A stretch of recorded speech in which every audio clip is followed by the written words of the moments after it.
Okay. We should be live. Let's see here. How's everyone doing? Can you guys see us? Can you hear me? Let me know in the chat if we're live and you guys can hear us and see us. YouTube is trying to switch everyone over to their new live streaming studio, and it's beyond bad. You would think for so many billions, they would be able to create some good software. Can't do it. I think we're live. I think people can see us. Let me know in the chat, guys, if you could see me. All right. Pete Meredith says we are live. Great. Awesome. Hello from Texas. Dimitri says, yes, we can. Excellent. Let me close off this window then. And we can get rolling. How is everyone doing this Tuesday afternoon for me? Morning, evening, wherever you are in the world. Hello to everyone in Australia, in Sydney, in the US, in Europe, in Africa, in Asia, wherever you are. Welcome. Hello from South Wales, from St. Pete, Florida. All right, Harper's Ferry, from Spain, from Perth, from Serbia, Canberra, Sydney. Sound and vision is good. Audio good, cool. Sussex, Liverpool, Australia. All right, great. Kent, England, Massachusetts, Maryland. Hello, Alan, how are you? Young Blood, how you doing? Aussie 100% from Adelaide, South Australia. I wonder, is Australia still, is Victoria and Melbourne still on strict lockdown, guys? Is the rest of the country operating? Saw a horrific video from Victoria. Yeah, it's like a police state there. Sanja says, Peter, your dog is so cute. Oxford, England, where it's hot, hot, hot. Alexander Mercurus in London. York of London, you say it's really hot there, huh? Very hot. It's extremely hot. It's been, and it's a heavy heat in London because it's obviously a big city, and we do have open spaces, but perhaps it's rather densely populated, so it's very humid, and we're on the sea, so or near the sea, so it's rather sticky and can be rather uncomfortable. Many people love it though, and they go out into the parks, and you see people sunbathing and wearing light clothing and all this, because of course most of the year it's overcast here. All right, Goran from Croatia, how you doing? From Tallinn. I've actually got the Croatia magic mug about to go on the site soon. We have in Moscow, where it's also hot. I believe it's a really good summer over there. Host of RT's Crosstalk, Peter Lavelle. Peter, how you doing? It's the best summer that I've been here for 22 years. This is by far the best summer ever for me. I mean, it's unbelievable. And it's hot, but it's partly cloudy, so it's not oppressively hot. So it's for me, it's ideal. A little bit of breeze out there, perfect. All Nature's right. air conditioning. Okay, hello from South Africa. I'm also interested to see what's going on in South Africa with the lockdowns. I hear it's also pretty strict there as well. Let's see. Tell Greece government to go after Turkey. Yeah, there's some stuff going on in the Mediterranean. Absolutely. Well, lots going on. Yeah. Yeah, we'll cover that. But today we are going to cover Obamagate. I'm not even going to call it Russiagate anymore, guys. It is Obamagate, as far as I'm concerned. The Russiagate chapter is closed. This was all about Obama. This was all about that Oval Office meeting. Obama, Biden, Sally Yates, Comey, perhaps Strzok was also at that meeting. And Peter, you were saying before we went live that Pelosi is now once again trying to stoke the fears of Russian election meddling. China, she said, is okay. China's okay, but Russia is not. And well, we had this intelligence assessment at the end of last week. It's Russia, Iran, and China, but only Russia seems to energize the resistance. it's such a broken record. I mean, and the interesting thing is that if you already bought into this, it's fine, you believe it. But if you don't, I mean, it's just talking at cross purposes right now. I mean, what was the Mueller report all about then? What was its purpose? And particularly since people that were aware of it, they knew that everything was a hoax way before he even got started. So they're just going to perpetuate this. It really shows the poverty of their position and how insecure they feel that they have to use this ridiculous hoax. It's turned into a cult. It's turned into a cult, and it's just something. It's an article of faith. It is delusional, and that's where we are. And I'm not really surprised because Trump is inching his way back up in the polls. So they have to pull out their tried and tested and failed approach here. I mean, it just constantly pounding away at it. I only want to comment on it because I think it's so delusional. It's boring. It's really boring, but that's what they have. All right. Hello, the chat from Slovenia. Hello to Magnesia from Cape Town. Alexander, Sally Yates. Sally Yates is scapegoating Comey. I think Comey is going to be the first one to go down. I'm saying it here. I think Comey will be the first one to go down. I think Sally Yates has hinted at that. I think Lindsey Graham is fine with that too. And I think the Democrats will be fine with that as well. What do you think, Alexander? I think that's very likely true in the sense that Comey, because he was director of the FBI and was involved in everything. I mean, he was the key executor, if you like. Nothing could have happened without him.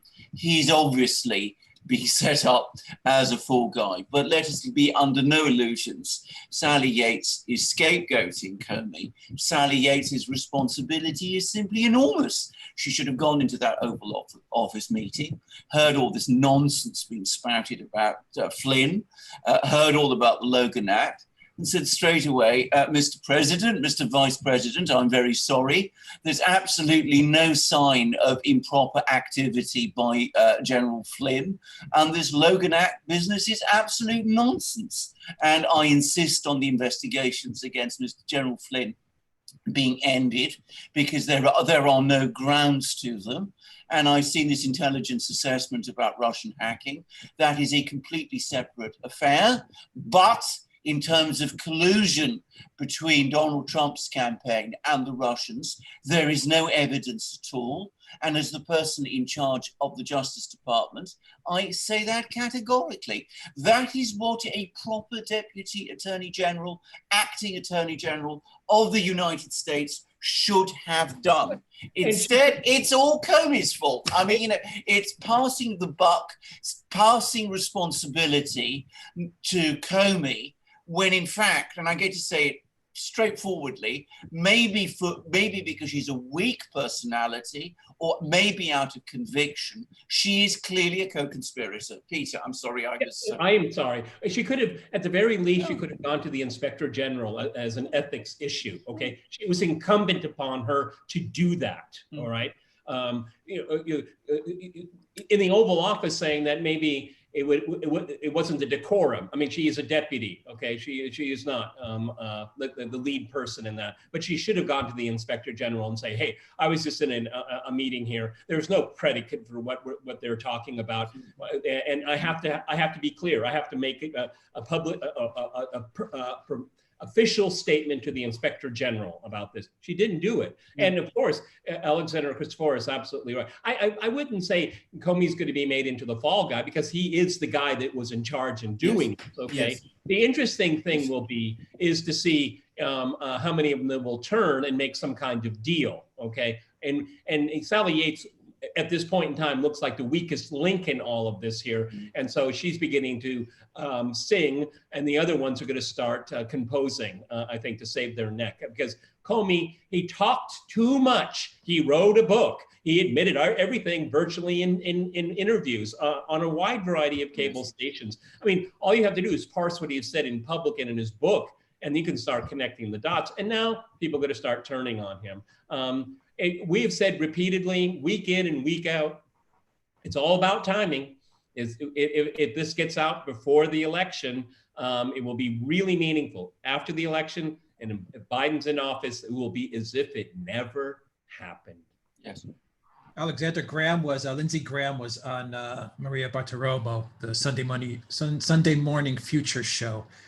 And he was pretty much saying that the intel reports, to sum it up, he was saying the Senate was getting different intel reports than what they actually were. In other words, information was missing and they kind of, came to a different conclusion. I think that Lindsey Graham is also trying to sanitize their poor behavior during the entire Russiagate thing because they also knew what was going on. Yeah, he was trying to blame the FBI. Yeah, that's what he did. He deflected. You're right. He deflected, and I don't know. This is a hunch. When I saw the questioning between Graham and Yates, it was very dramatic. And Graham does have a flair for that. Going back to the Kavanaugh stuff, he likes to grandstand and has a flair for the theatrics. I think there was a lot of theatrics there between Graham and Yates. My hunch is that the Democrats and the Republicans, because they were both in on getting Trump out, they're going to work together to give us a list of people that did wrong during the entire Mueller and you know what? Russiagate Also, thing. add to that, Republicans and Democrats at different points in time loved and hated Comey. So it works. It works. Yeah, they all knew. They all were in on it, and I think they're all going to be in on it to create some sort of off ramp and get this thing to the elections. And we were saying before this live stream, most likely Susan Rice, will be Biden's VP pick, and they're going to have to sanitize Susan Rice as well, who's a serial liar, a warmonger, a neoliberal. I mean, she's just the worst of the worst. But if they can start getting certain indictments there, Comey, maybe Clapper, maybe Brennan, I don't know, Strzok, McCabe, if they get some sort of indictments, then maybe Susan Rice can kind of, skate into the VP. I don't know, because she did the unmasking too. I mean, and then messages to herself. I mean, she's just too close. She's just too close. That's the point. She's too close. So they have to. Can they sanitize it? Well, I mean, if you listen to Brian Stelter, is that there's no anti-Trump media. So, I mean, if they believe that kind of stuff, they'll believe that Susan Rice is an angel. Yeah.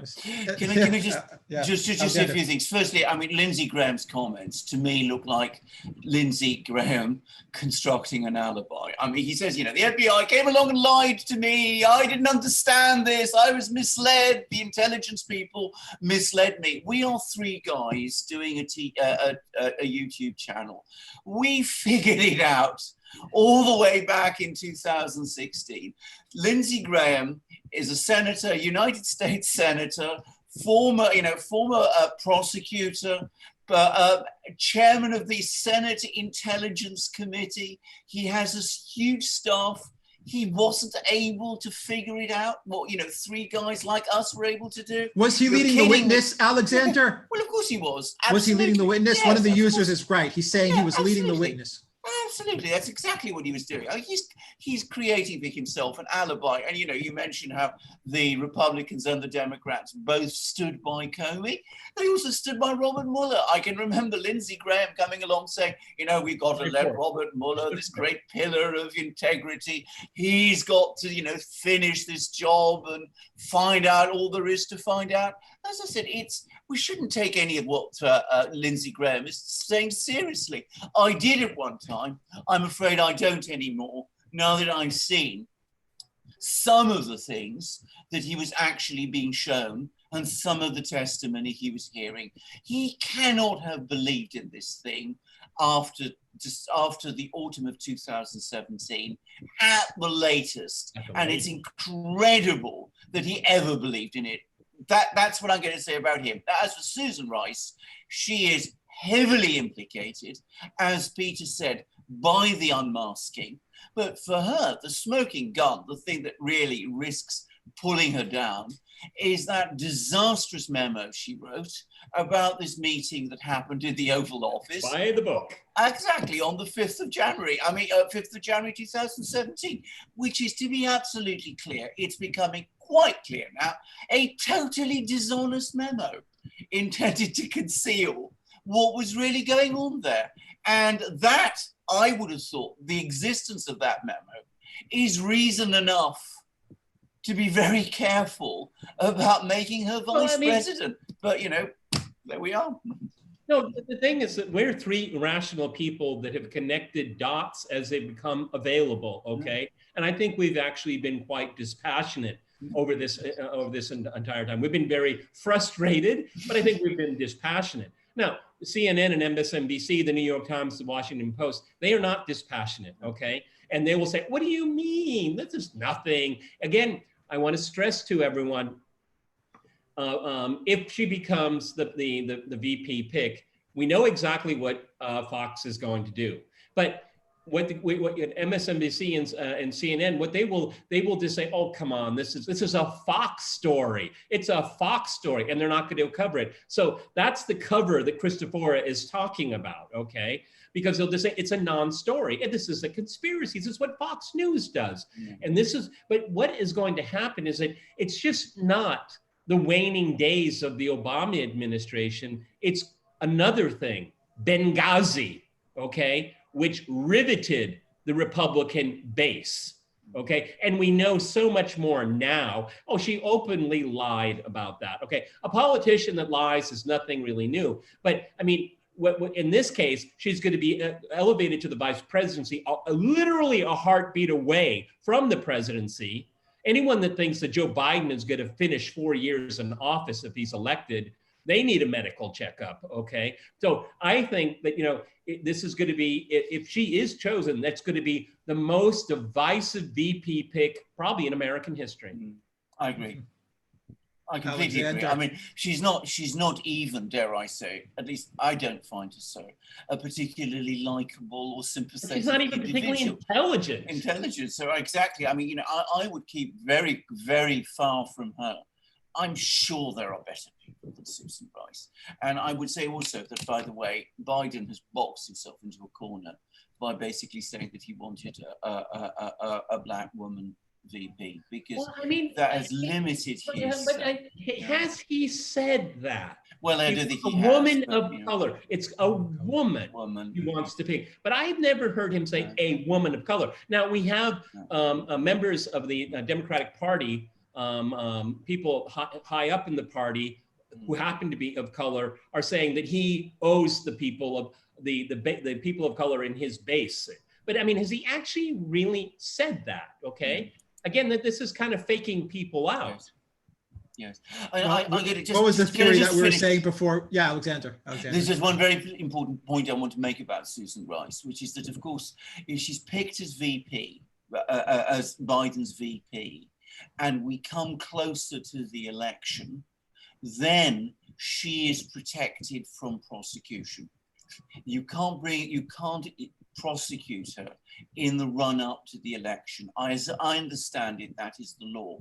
So it may also be the case that there's attempts to try and leave her into that position in order to grant her some sort of immunity in the run-up to the election. So, you know, bear that in mind, because of course, if you can't actually indict her, that may make it more difficult to pursue investigations against her. Okay, question, Alex, question. But can an investigation be started without, I mean, can you investigate without getting to the point of an indictment? Oh, absolutely you can. Of course you can. I mean, investigations can definitely happen. I mean, there are all kinds of restrictions in the run-up to an election, but you can certainly investigate without indictments. Robert Mueller did to an enormous extent. He was investigating all sorts of places and people. So no, you can continue to investigate. What I am saying is it becomes a bit more difficult the closer you get to the election. And with Susan Rice, there might be legal reasons as well. I predict, by the way, we're going to get indictments by the end of this month. So that time period is not going to be such a problem, but just bear that in mind. Okay. But doesn't Susan? I want to make a question. Okay, let's say this week she gets tipped. Now, she's not officially the vice presidential candidate. I mean, she's being asked. There has been no convention. There's no confirmation of it. Okay, so this interlude is still very fluid, right? I mean, yes, absolutely. Right. Okay. Okay. So, but once she gets the nomination, I agree with you. Then the Justice Department will step back because they don't want to politicize it, like Jim Comey did in 2016. Yeah. But Peter, can't you make the argument that once Biden, once he chooses Susan Rice essentially acts as a shield for Obama as well? Because the closer we get to Russiagate, we start to figure out that Obama is involved in it. Yes. Hence Obamagate now. And there's no doubt that Obama knew what was going on, between Comey and Brennan and Clapper and all these people. He had a clue. He was at that Oval Office meeting. But Susan Rice has always been Obama's shield. She's always taken the fall for Barack. I'm going to give you a theory right now. My theory right now, okay? It's a wild one, but I think it's interesting. Joe Biden announces Susan Rice is going to be his running mate. At the end of the month, we get indictments or people close around Susan Rice in the waning days of the Obama administration. She is implicated, maybe not indicted, but implicated. And the Biden administration says, we tried. Hillary, are you available? Yeah. We go back to Hillary Clinton. It's not inconceivable. Biden may just choose. That's why I said, has he said a woman of color? I think he has. I don't think he said it, but I think he has promised it. Like, I think the press asked him, will you choose a woman of color? And he has said yes. I don't think he's actually said, I will choose a woman of color. But Elizabeth Warren is still available, right? Well, Elizabeth Warren and Hillary Clinton, as we were saying before, Hillary Clinton is the wife of Bill Clinton, the first black president. Exactly. So, there's always a way that the fake news mainstream media can spin it. But I mean, my point on what I was asking you, Peter and Alexander, is, I mean, Susan Rice is the barrier between getting to Obama. Yes. I mean, she always takes the fall, always covers for Obama. She can be a gateway as well. I think you can say exactly. She can also be a gateway. Of course she can. But she's always that person. Before you get to Obama, you always have to go through Susan Rice. Let me just ask you guys. I mean, I just don't see the upside in choosing her. What is the upside in choosing Susan Rice? Can you elaborate? Go ahead, guys. Well, politically, none. I can't see any at all. I think she's a very bad candidate. The only advantage she has is she's not Kamala Harris. She ticks. She's not Kamala Harris. She's not Kamala Harris. She ticks the boxes that the woke mainstream media and the woke elitists want. What is so woke? And she's an insider. She's an insider. Woke neocon. Okay. She's the insider they want. I mean, she is the insider they want. No doubt about it.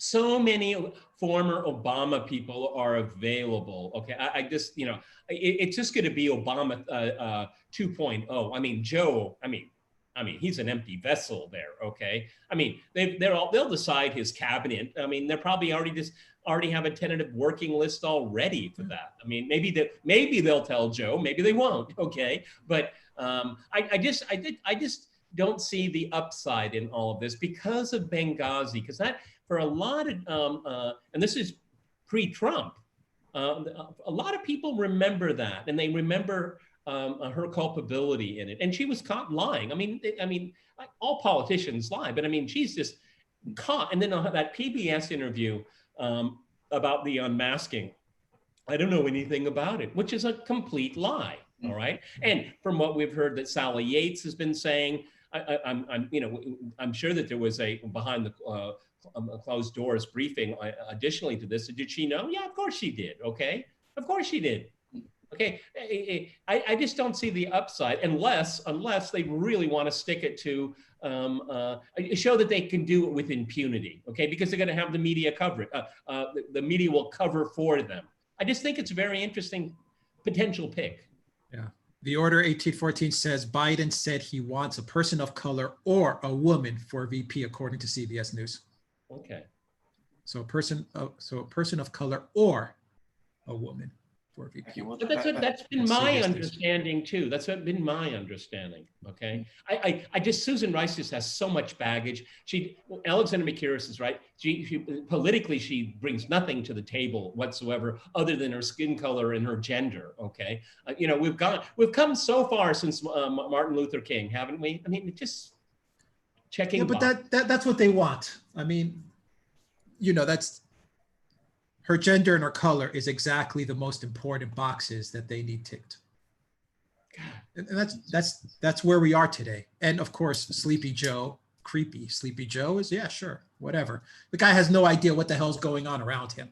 So, you know, Alexander, what would Susan Rice do if she's running the White House? Well, what would she do? The very first thing she would do is she'd close down all the various investigations. I mean, she's in a position to do that because though she wouldn't be running the Justice Department directly. She would be in a position to give instructions to the various intelligence organizations. She knows everything that happened.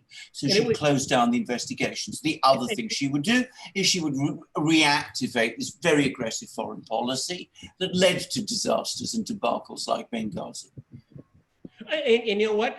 Shutting down the investigations would be within her right. It wouldn't be illegal. Let's be very clear about that. Absolutely, absolutely, exactly. Because because I'm going to be consistent here. Trump, as president of the United States, can fire the head of the FBI for any reason he wants. He doesn't like the ties he wears. He doesn't like his sunglasses. It doesn't matter, because that person is an employee of the executive branch, and the president can fire anyone he wants in the executive branch. He doesn't even need a reason, okay? And if we have a position, I think it's perfectly conceivable, if Biden is elected, we'll have a 25th Amendment situation in play, and we'll have an acting president or yes. a super vice president. They'll have a term for it, and she can make these decisions, and they will be legal, and they will Absolutely. be binding. Absolutely. Let's be clear about this, okay? Everything is an exception because of Trump. No. Yes, no.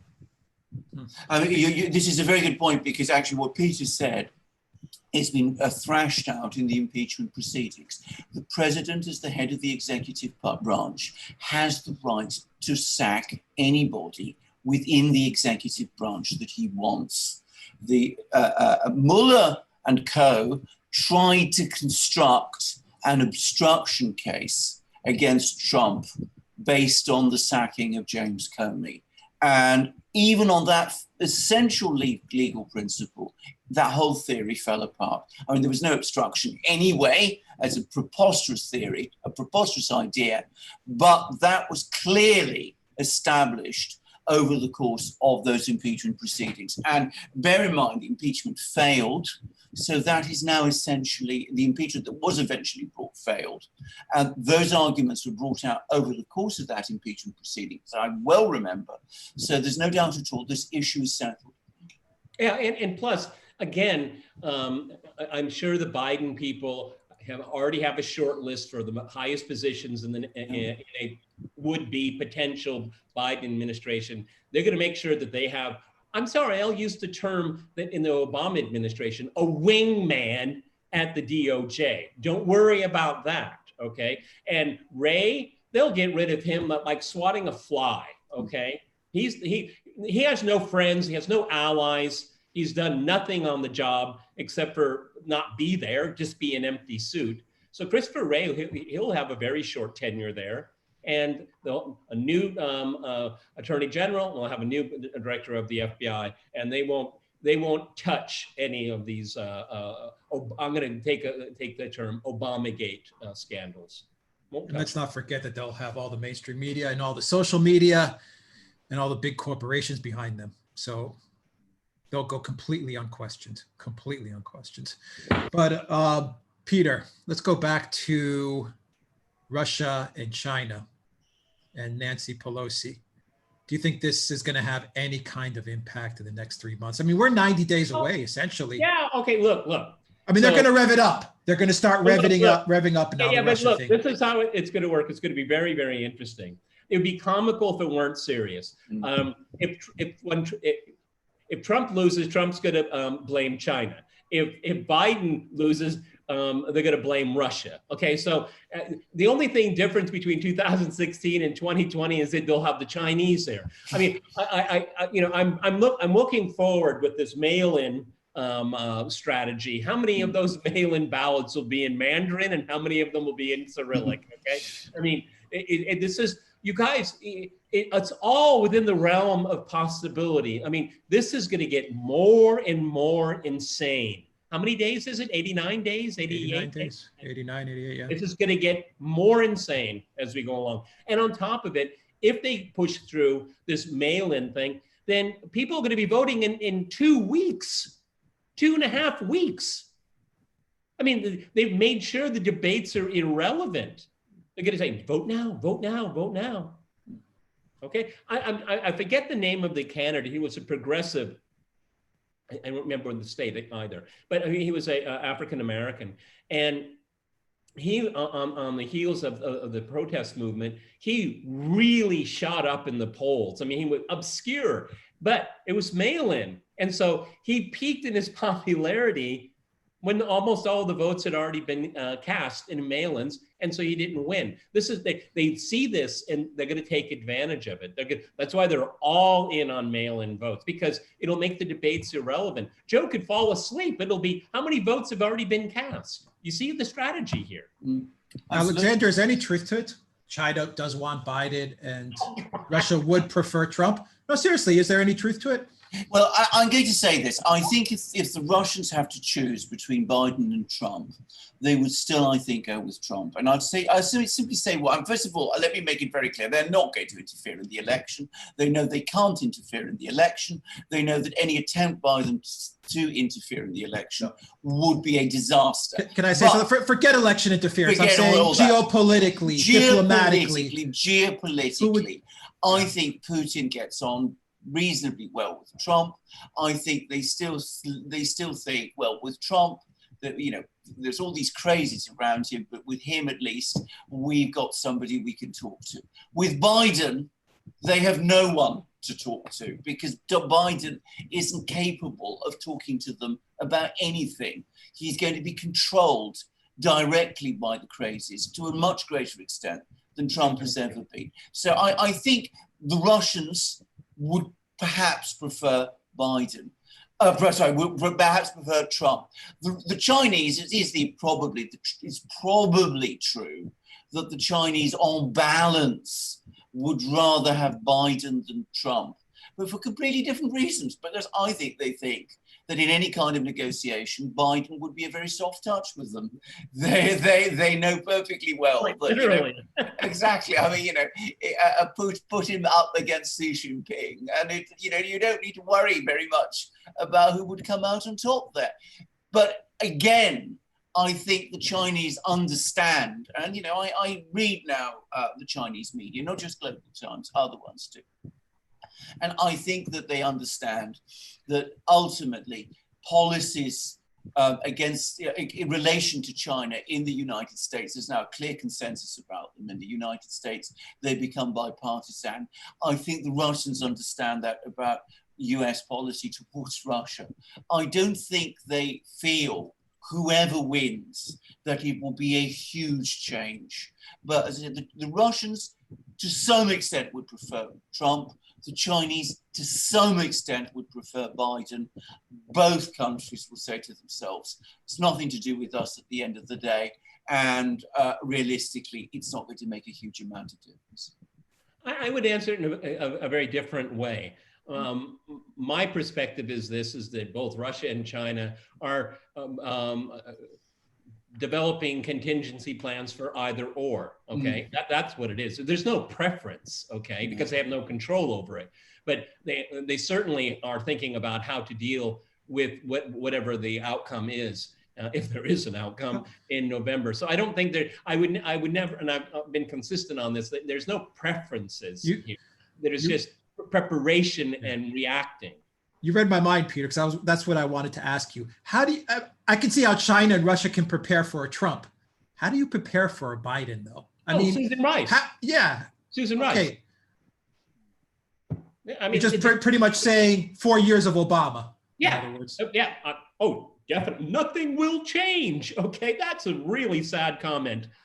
Okay. Oh, what is the new meme now? Settle for Joe. Just settle for Joe, which means you're settling for Obama's grudging endorsement. Okay. So, I mean, again, Trump breaks everybody's brain. There's so little introspection of how awful the Obama administration was on all fronts, okay? Virtually everything. And they're just going to put it back into gear, which is a disaster. Why was Trump elected in the first place? Nobody wants to have that autopsy on the left. And now we're going to go into this election without that autopsy, without that introspection. And one thing I've been thinking about quite a bit lately about the polls, I'm beginning to change my position a little bit, is that I think anyone that is polled and they're a Trump supporter, they probably won't tell you the truth. They probably won't, because he's been so demonized by the media for so long, is that people will just say, oh, I don't know, I don't have no opinion, at all. They may have a very strong opinion, which puts everything out of whack right now because we don't really know what the body politic really thinks. And that's not good. What I do worry about is that when you look at like Fox or MSNBC, they're both locked into a worldview that they can't move. And I think it's not doing a good service to the viewers. It was a few days ago, or it was a few weeks ago, there was a writer in the New York Times that said, well, Joe really isn't the best candidate. They almost exiled that woman forever on YouTube, on Twitter, on everything. You can't, there's no wiggle room here, which is really bad because we're in the middle of a pandemic and the worst economic turndown since the Great Depression. This is all this is a train wreck of unbelievable magnitude, because I'm going to stick to my position. I don't think there's going to be uniform acceptance of the decision in November. There won't be. No, November's going to be difficult. It's going to be very difficult unless one or the other wins a landslide, which I don't expect at all. So it's going to be a very difficult situation. It's going to be a very difficult situation. And we must remember that the Democrats have never accepted the November 2016 result. So why should they accept the November 2020 result if it goes against them too? We will be hearing more about Russia if Trump wins in November. Of that, I am sure. It's going to be an interesting next 3 months. Let's close out the live stream, guys, and talk about Flynn. Since we're talking about Obamagate and Russiagate. Flynn, today, I believe, is his, he has a court appearance. That's correct, right. Alexandra? It's absolutely. This afternoon. Before Judge Sullivan. So we'll see what Judge Sullivan does. What's the situation? I'm going to make a guess that Judge Sullivan is going to try and postpone again for the simple reason that he's now got this hearing coming up before the Court of Appeals, the DC District, where they'll be reconsidering the mandamus order. And I think he will want to wait, if he's wise, if he's any sanity at all, until that happens. Of course, he could go for broke and sentence Flynn. It's possible. He could sentence Flynn. You really think that's a possibility? Well, I would have said it, if you'd asked me this question 3 months ago, Peter, I would have said it is impossible. It is inconceivable. Any such suggestion would be insane. There has been nothing sane about the whole case against Flynn. So I cannot exclude that possibility. I don't think it will happen, but this is a trend here, just thinking about the unthinkable. I mean, before the Flynn case, having a judge like that, completely defy the DOJ was unthinkable. I've never heard of this in my entire life, that something like this could happen. Peter, I have never heard in my life of a judge instructing a lawyer to represent him in proceedings in a superior court. I've never known anything like that to happen before, and yet that is the scenario we are in. I mean, it is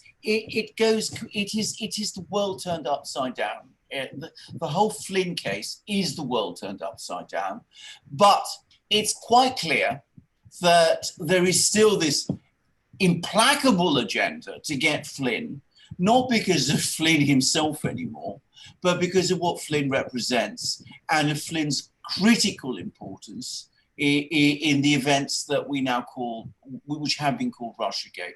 So letting him go, accepting that he's innocent, is something that people of a certain view, political view, who clearly include Judge Sullivan, are just not prepared to do.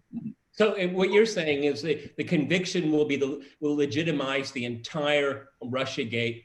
It'll show that it had something was there. Yes, right? yes. That's the essential priority. Whereas Manafort, that was just a process crime. Exactly. Nothing to do with Trump. Okay, it had nothing to do with their relationship. Okay, and everybody else. But this is the only one where they can say, "See, we got a conviction in Russiagate." Exactly. Yeah, so Peter, and then the media is going to run with it. Yes. I mean, they're going to run with it. Yes. But it's the key reason why I still think, even if that happens, especially if that happens, by the way, and that he's sentenced today, still I think Trump should not pardon him. I would continue to pursue this through the court system. First argue it at the Court of Appeal of the DC District, then take it to the Supreme Court of the United States, which is, again, by the way, what Trump did with Roger Stone. Pardon Roger Stone for his sentence, but leave open the appeal process in order to get these people to establish their innocence. If it all fails and Trump loses in November, then he can pardon these people and let them out. But I think the stakes are so high in this, politically and legally, that I would let the appeal processes take their course. Yeah, I see that. I see the logic in that. But on the other hand, how does it move the needle one way or another? If you hate Trump, you already hate him. This is not going to change anyone's mind. There isn't going to be someone, well, I was thinking about voting for Trump, but he pardoned Flynn. I don't think such a person exists. Though I understand your calculus. And I would prefer it that way too, to see the process. I hate seeing these institutions being destroyed. They're very easy to destroy. They're very hard to build up again, okay? Yes. However, a man's liberty is at stake, okay? So what's the point of having rights if they're not respected? But, you know. I accept that. Look, this is, again, I reiterate, if come November, the situation is not resolved with Flynn and Trump loses, I would then pardon Flynn, because clearly he's entitled to his liberty. As far as I'm concerned, he's a completely innocent man. I mean, completely innocent man. Not, I mean, in my opinion, Stone is not guilty. Flynn is actually innocent. He didn't do the things that were alleged about him. Stone did certain things which were stupid. I don't think he had any real criminal intention, and that's why I say he is not guilty. But Flynn is actually innocent. I think both Stone and Flynn should be pardoned, by the way, because in Stone's case, it is so completely disproportionate. But I would let the thing take its course through the appeal system, partly because I still think there is a political advantage to doing so. I think Trump is able to say on the campaign trail, these people went after Michael Flynn, they framed him, they did all these bad things against him. It might cut through, at least to some people, but primarily because of the institutions. You can't just have a judge go rogue in this way. If you allow a judge to go rogue, the entire legal system of the United States is in jeopardy. And that's what's happening. Peter, if you keep Flynn, I mean, Sullivan has done his job, I think. He's gotten his marching orders from the Dems and from Obama, and he's done his job. He's kept this thing alive. Most likely he'll try to keep it alive some more. I mean, if you can keep this story going, this Flynn thing, and you have the MSNBCs and the CNNs that actually say Flynn is guilty ad nauseum. Flynn is guilty, he lied, he's guilty, he's guilty. That's the goal, isn't it? Just keep this thing going a little bit longer so that Russiagate doesn't completely collapse in their minds. Yeah, exactly. That's exactly where we are. They need it as a line in the sand. to somehow legitimize the ridiculously of their behavior and their rhetoric for 3.5 years. Yeah, you're right. You're right. It has nothing to do with Flynn, if he's guilty or innocent. It's a purely political issue, and it legitimizes their Russiagate delusion. That's all it does. Yes, and absolutely. Man's liberty is at stake here. That's the kind of people you're dealing with right now. I completely agree. I should just quickly say there is one other possibility with Sullivan. I don't expect it, but it's possible that he could dismiss the case against Flynn. I mean, if you look at the way it's worked out with the DC Court of Appeals, it could be that there's been a deal done, which is to enable Sullivan to retain some face. They've agreed to review this thing until, and at the same time leave him an opportunity to dismiss the case against Flynn himself. I don't believe it, but I'm just throwing that in. Would the Senate impeach him? Yes, absolutely. But of course, if for the Senate to impeach him, it would need a Republican majority because the Democrats no, before the election. Oh, absolutely. Yes. Again, I don't see why not. It could be done, but I don't really see much sign of it. I think for that to happen, though, there would still need to be a legal finding against him by a superior court that he has acted improperly. And the time frame is very tight, but this is such a serious case. I personally think the Supreme Court of the United States would want to deal with it very fast. I wonder if we're going to see some intel leaks about Russian meddling coming up, or more like Ukraine Gate stuff. I'm serious. I wonder if we're going to see some stuff coming up. I got news for you. Wait, we'll be implicated somehow. Okay. Well, I'm just trying to think what's going to be the 3-month thing that they're going to try to pin on Trump now. I mean, that's the Trump. Yeah, well, there's got to be some October surprise out there just to finish it off, right? Yeah. But can I just point out? I mean, all these anonymous leaks. I mean, I think it's now becoming very, very clear that not all of those leaks came from actual people in the intelligence services. I mean, the media talks to all kinds of people. And, you can then say anonymous former officials. I mean, well informed about what is going on.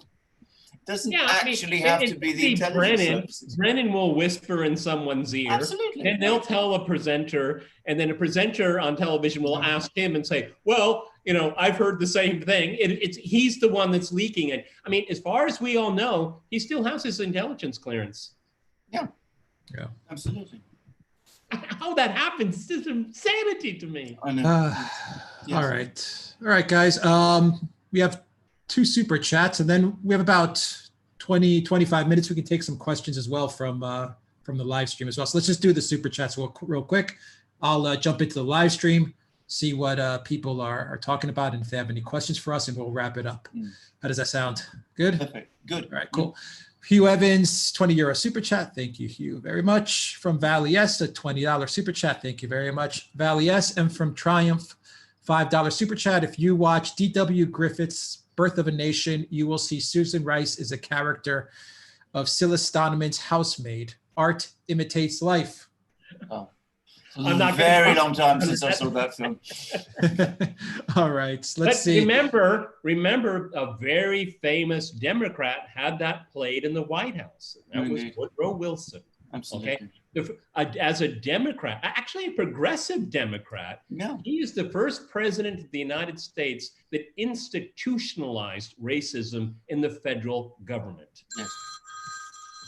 All right. Okay, let me jump into the live stream and see if you guys have any questions that you would like us to answer, any topics that you'd like us to talk about for the next 15, 20 minutes. Let me see here. People talking about Libya. Yeah. Brian sent us a €10 super chat. Thank you very much. Brian, Libya trying to get back to normal. Oh, so sad. So sad. The Beirut story just is so painful. So many more videos have come to light on that horrific moment. I mean, the terror in people's eyes, it's so heart-wrenching and so avoidable. My God. All right, from Alan Watson at the Duran, is Western democracy finished? Well, I'm beginning to wonder whether it even exists anymore. Actually, I mean, I think this is the problem. When we have just going back to what we've been talking about, when we have a judge behaving in this way, and 9/10 of the media support him in doing what he's doing, I'm talking about Sullivan and Flynn now, then it seems to me that an awful lot of people in the media either have forgotten what democracy is, which is a system which is built on law, or they no longer care about it. And, you know, as far as they're concerned, they live in a world of winner takes all, which is not what democracy is supposed to be about. If democracy is dying in the West, it is dying internally. It is dying because of behavior like this. Well, the thing is that they've been able to delude themselves into this higher calling, and they don't realize or lie to themselves that they're destroying institutions and ideas because of their belief that they are more they have a higher morality. This is how institutions die. This is how ideas die, and it's a real tragedy, because we, particularly in the West, particularly in the United States, a real tragedy faces tens of millions of people. This is when you need the system to work, okay? And it's not. And future historians will say, how could they be so short-sighted? And they are short-sighted. Yeah. Absolutely. Can I just say, Peter, what you've just said about people who think they have a higher wisdom and must guide the benighted people who don't understand these things, because we have a higher wisdom. I can remember as a child in Greece, people used to talk about the military in Greece being like that. That was a deep state, and of course it eventually became an outright dictatorship. That is a profoundly anti-democratic outlook. The problem is the people who talk like this in the United States talk as if they are the Democrats. They've completely inverted reality. It's not, democracy isn't about the people anymore, it's about them, which is a very strange and very disturbing thing. It's really what's happened is that you have this kind of professional managerial class that embedded itself into politics in the 1960s. Remember the best and the brightest, the McNamara's and people like that. You know, that's prototype has embedded themselves into the political system, and they do feel morally superior because of their education, because of their credentials. Yes. And so it has actually less to do with an ideology than it does about a certain identification in a class, because this managerial professional class, what's really interesting about it is that you can jump into it. You can become credentialed. You have to remember, before, in the Republicans and the Democrats, they were very much of great family pedigrees of the Democratic Party and of the Republican Party. And then what you had in the late 50s and into the 1960s, you had a replacement of these grantee families and names into a professional managerial class. And unfortunately, because of what's happened in academia in the last 30 years, they've this professional managerial class become woke. This is like really toxic right now, okay? Because not only do they feel that they deserve, because of their credentials, because of where they went to school and their connections, and they've been able to generate wealth at the same time, is that they cannot conceive of that, rubes like us have any right to say anything, because we haven't credentialed ourselves the way you're supposed to do that. That's how they impoverish tens of millions of people in America to get educations that are worthless right now, okay? Worthless. All right, from Sanjay J, Trump's executive order. Can we comment about that? A little late, and it's dubious if it's legal. I think that perhaps late, but the legality of it is neither here nor there, because we're in an I'm glad he did it. I'm glad he did it. Absolutely. I've been saying he should be doing months ago. Yes. If the Democrats want to challenge it legally, then I think let them bring it on, is what I would say exactly. I want them to. Yeah, I want them to sue the president for trying to help unemployed people. I would love to watch that, okay? Exactly. Now the thing is that the most effective way to do it would be through Congress, because they control the purse strings, okay? again, I would prefer the president of the United States not rule through executive order. But this is an emergency, and I'm all for it. Okay, it's cumbersome. It's going to be difficult to do. It won't be particularly fast. It's dubiously, legally, it's very dubious, but we can set that aside. I agree with Alexander Mercouris. But it is something that it should have been done a while back, because then Trump could have gotten ahead of the game, ahead of everybody, and particularly, I must stress here, get ahead of the GOP. Okay, so I'm glad he did it. I just think it's a day late and a buck short. We'll see where it goes. Right. If a president has to step down and the VP takes over, who becomes the new VP? The new president will choose. All right. That's what happened with. Remember with Gerald Ford. Yeah, exactly. Yeah. And Gerald Ford, he became president after Nixon, and he tapped Rockefeller. Okay. But you still have to. There's still a confirmation. So. All right. We just got a super chat from Hugh Evans, $20 super chat. What do you think about the German Wirecard fraud scandal with the OPCW weirdness added? Does it look like a replacement scheme for the Epstein, Ghislaine Maxwell operation now that the scheme is no longer in operation? Well, I don't think it's a replacement scheme, but it seems a most extraordinary affair. I mean, we did a video about this. I mean, the Wirecard thing is getting ever more zany. What has happened, to those of our viewers who don't know, is that it turns out that the chief operations officer of Wirecard, this is this utterly fraudulent, completely corrupt German tech company, which has now collapsed like a cake, owing billions of dollars, except of course many of those billions of dollars have been squirreled away in foreign accounts all around the world, and which was involved also with mafiosos in Italy and indeed Russia and Ukraine, all kinds of crazy places. Anyway, it turns out that Jan Marsalek, who was its chief operations officer, who's a very strange person in himself, was going around London in 2018 with classified documents from the OPCW, which were the documents which did the entire analysis of the chemical that was used or allegedly used in the Skripal attack. So these are extraordinarily sensitive documents. How did he get hold of them?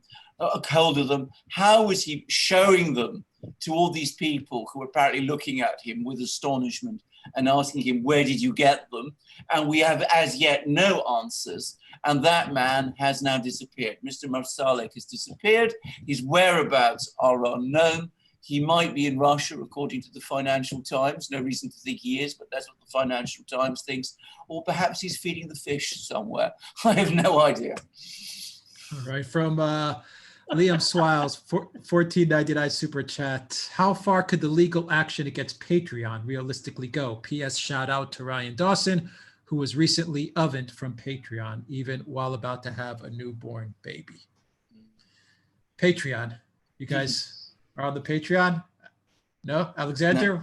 Well, no? I don't know how far it's going to go, but I think it could go quite a long way, because from what I've understood, the people who are pushing this case are very well funded. Alex, you have a view. Come on. Yeah, I mean, we'll probably do a video on the yeah, Patreon I think we story. Should Actually, yeah. Vox Day, who is partnered with Owen Benjamin. Yes. And it's Owen Benjamin's fans, the Bears, that are going after Patreon in arbitration. I want to say Vox Day did say that Patreon did win a couple of arbitration cases, but on the balance, Patreon is in trouble. I mean, there's no way they're going to wiggle out of this one.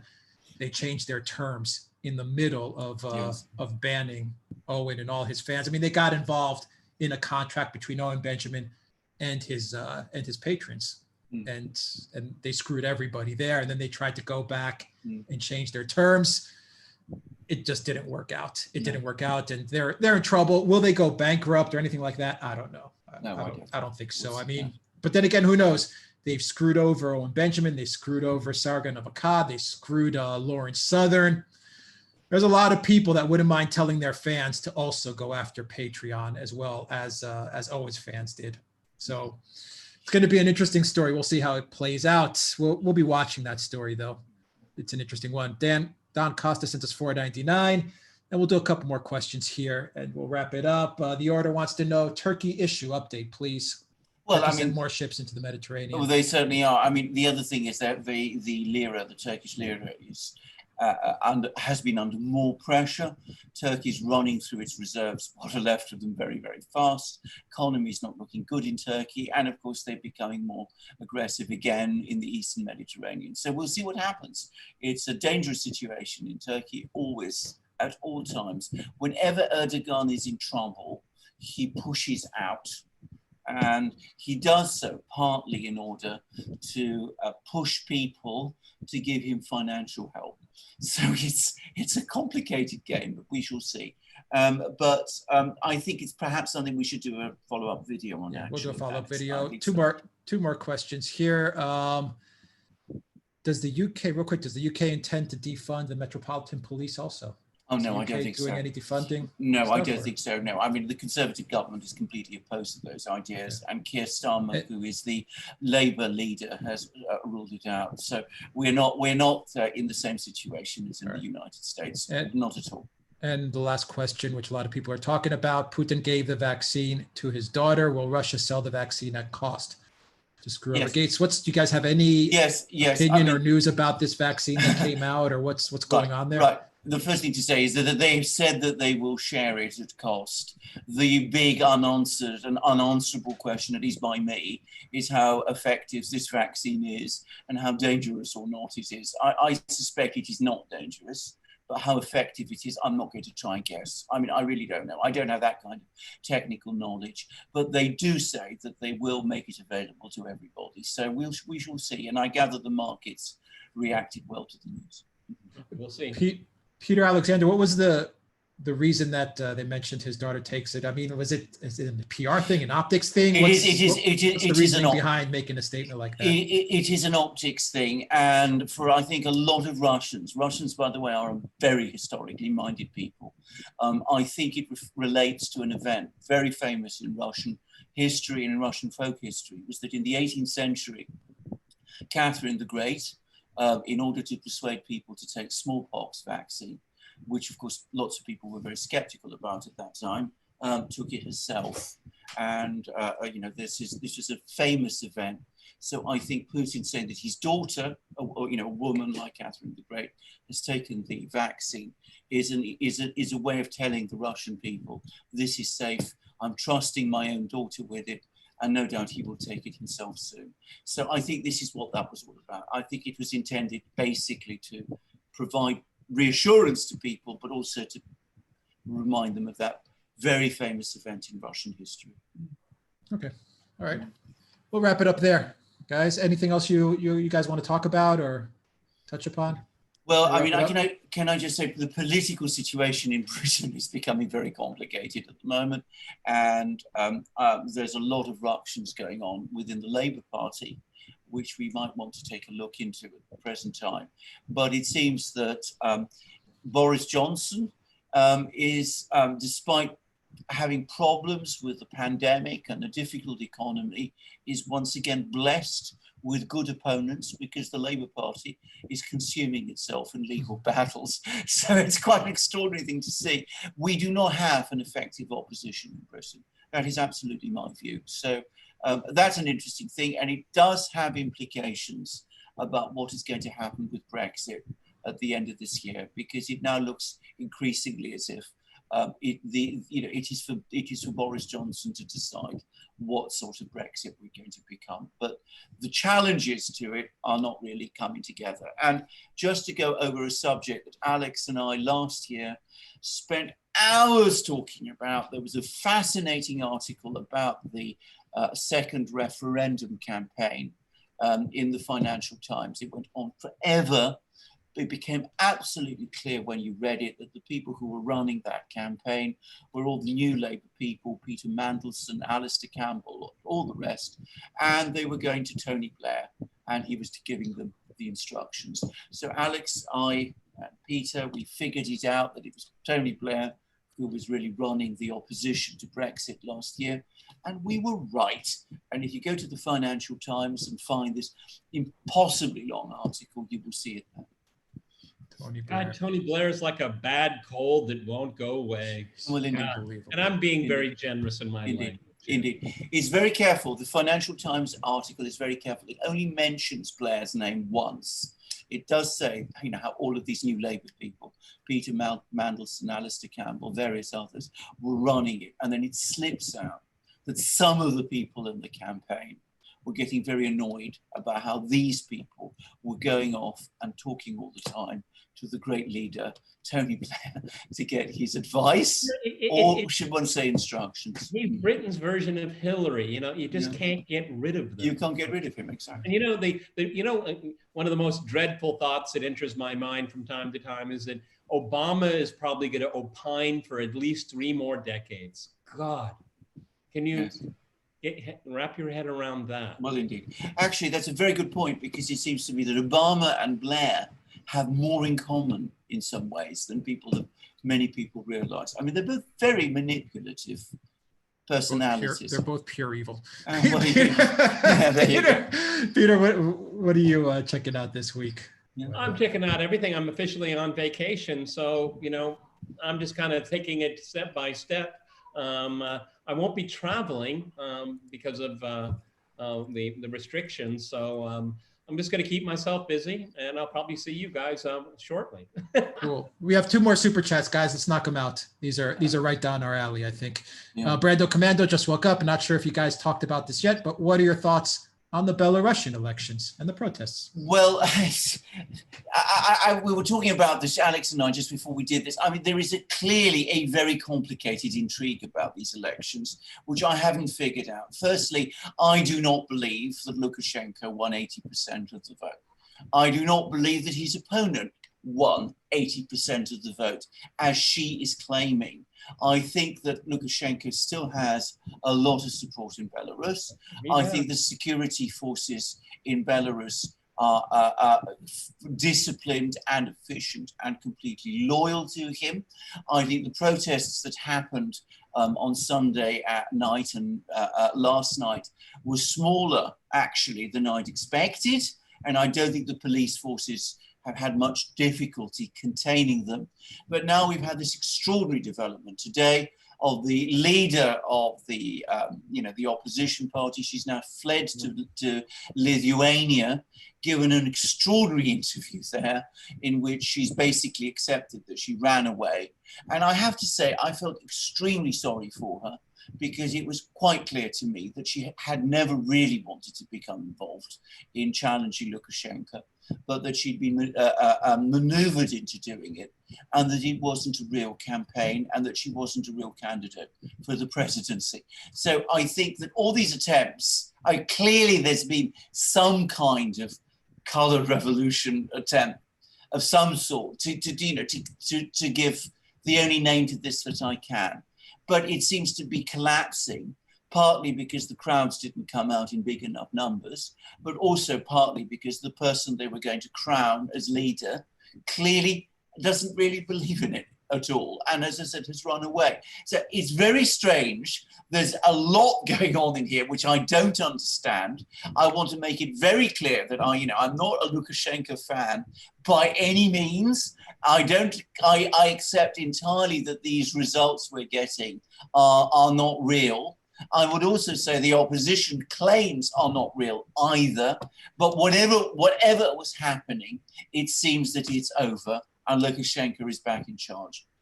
That's how it looks to me at the moment. One has to convince me with very solid evidence that Lukashenko didn't get 50% plus 1 vote, okay? Yeah. You have to prove that to me, and you better have something definitive and concrete and tangible, because you have to realize most of the people who are eligible to vote in Belarus work for the state. No. Okay, state workers vote for incumbents. Okay, they want to keep their job. That's the way it is all around the world, and Belarus is no exception. Having said that, I agree with Alexander Mercouris. I'm no big fan of Lukashenko and his son that is being groomed to take his place. No.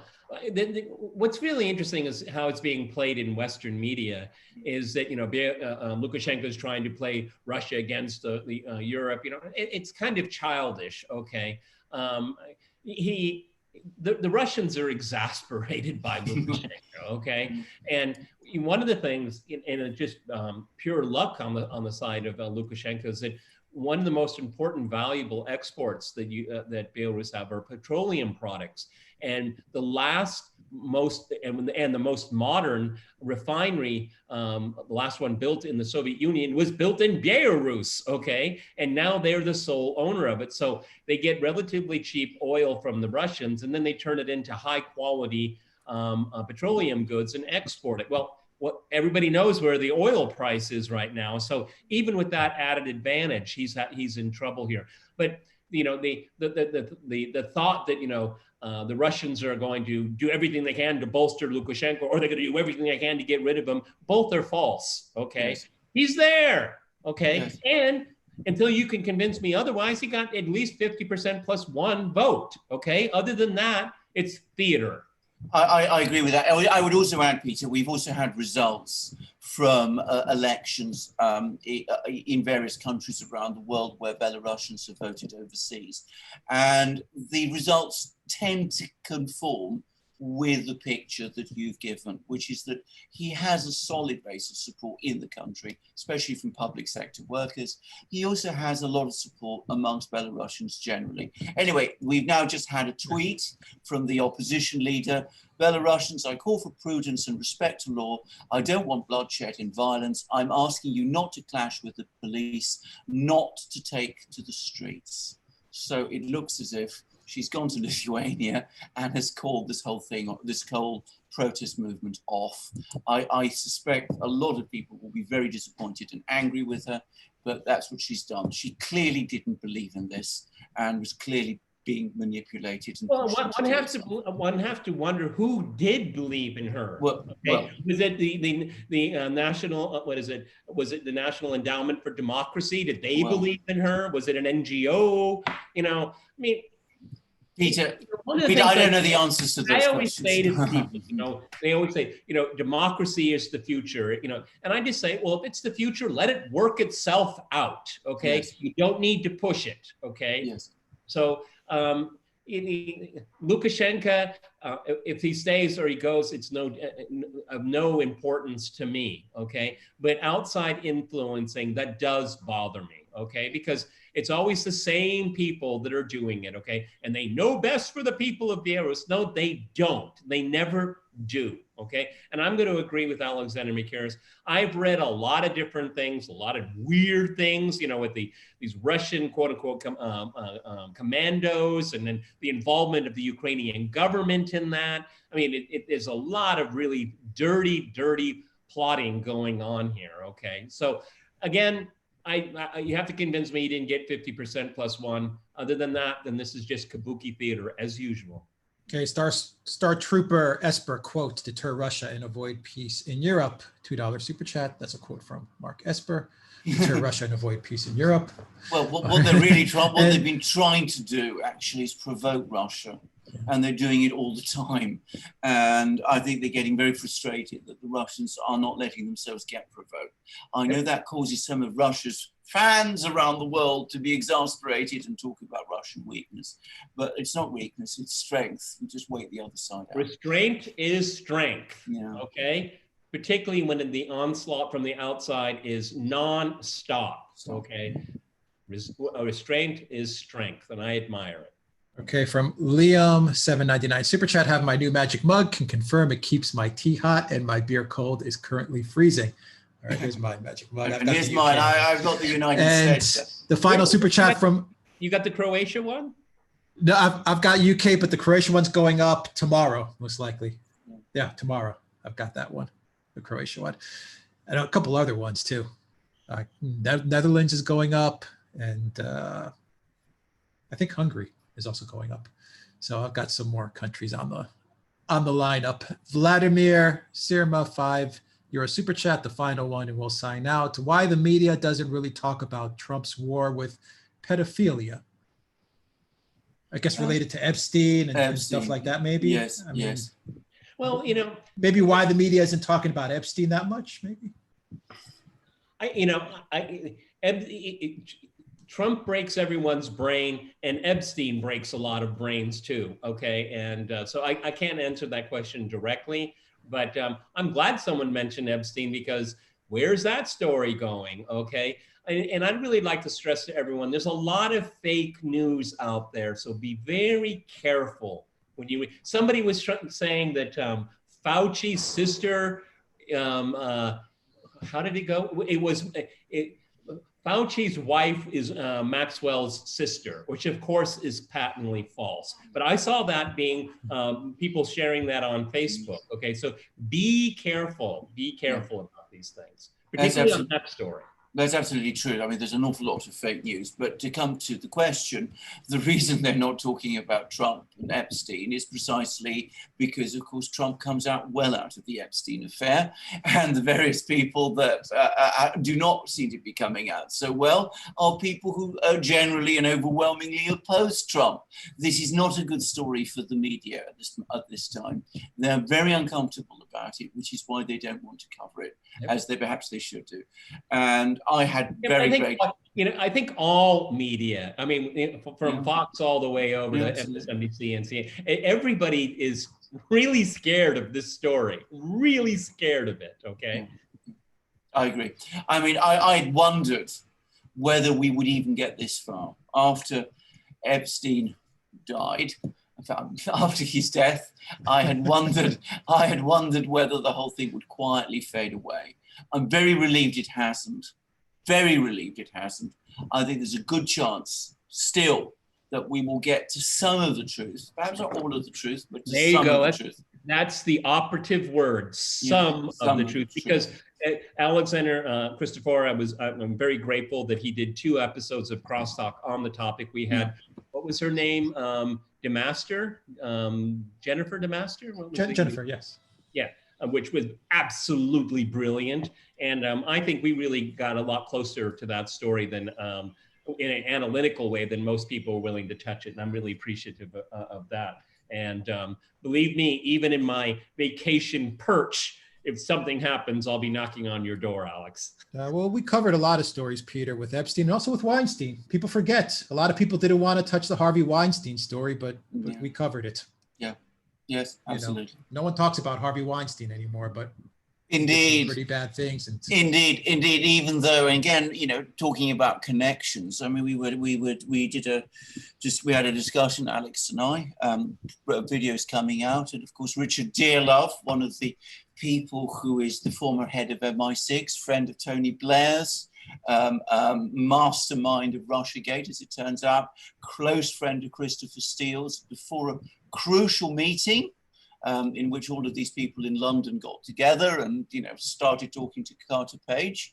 He was at a party in the Rocky Mountains in the United States, hosted by some unnamed billionaire, and Harvey Weinstein was there. So who knows? As I always like to say, and I think it's worth repeating often, is there isn't much Russia or Russians in Russiagate. Yeah. Right. As somebody once, some famous man, I don't remember who it was, once said, all is connected. So there you go. We'll leave it there, and we'll sign off. Guys, if you have any countries, I see in the live stream, if you have any countries that you want to put on a mug, just please send it my way. Just drop it in the comments below and I'll get those up in time. Peter Lavelle, host of RT's Crosstalk in Moscow. Thank you very much, Peter. And Alexander Mercurse, the Oracle of London in London. Thank you very much. Thank you to everybody that joined us on this live stream. Thank you, Gloria, for that $20 super chat. Hi, guys, and hi, pets. Thank you very much, Gloria, for that. All the pets also say hello. And we are signing off. Take care, everybody.